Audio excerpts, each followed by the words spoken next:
Пишите, да? Камеру установить, чтобы вот эта зона просматривалась, как он проходит сюда.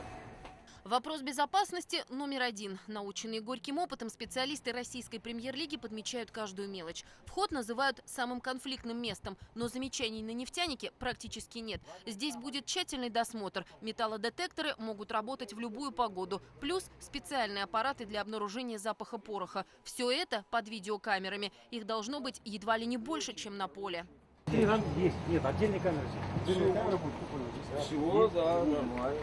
Видеоматериалы концентрируются в серверной. Применили так называемую систему Панамера. Поворотные камеры целиком записывают трибуны. Уникальная технология позволяет направить объективы на узкие участки. Видео практически сшивается и получается панорамное изображение. Такие системы применяются на стадионах в Германии, Англии, в российских городах, в Екатеринбурге, Санкт-Петербурге и вот сейчас в Уфе. Опа.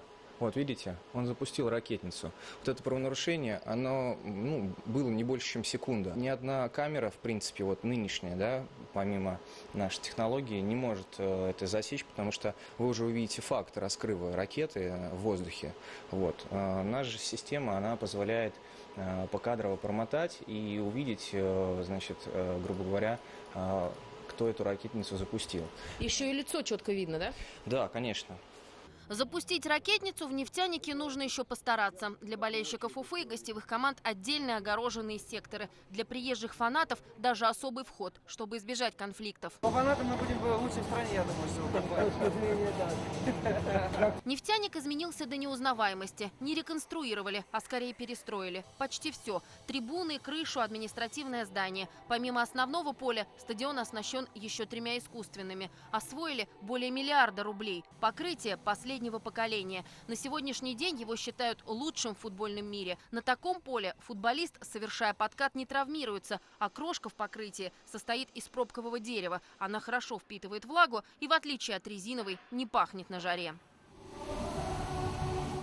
Теперь поле можно и подогреть, и полить. Жаловаться на газон футболистам не придется. По сути, уверены специалисты, стадион готов. Остались мелочи, которые легко исправимы. Шансы достаточно велики. Это неплохой стадион, хороший 15-тысячник. Идет наладка технических систем. Я думаю, что где-то ко вторнику мы успеем все это сделать. И приедет уже комиссия, которая в окончательном виде примет стадион. Я думаю, что все успеют. Довольно-таки маленькие недочеты. Они, в принципе, прогнозируемые были, я же говорю. Вот. Я думаю, что у нас не будет проблем. И 9 августа? Давайте дождемся вторника. И если все будет нормально, то в среду будем стартовать продажи. Прийти на матч можно по абонементу, либо по карте болельщика или по билету. Но любой из них необходимо приложить к сканеру. Здесь же встроена видеокамера. Фотография моментально попадает в базу данных, поэтому персоны нон-грата из черного списка Российского футбольного союза попасть на территорию нефтяника не смогут. Так как уже с сентября даже билеты, скорее всего, будут продавать по паспорту. Кстати, бланки квитков на матч Уфа-Зенит уже заказаны, но билеты поступят в продажу только после положительного решения комиссии РФС.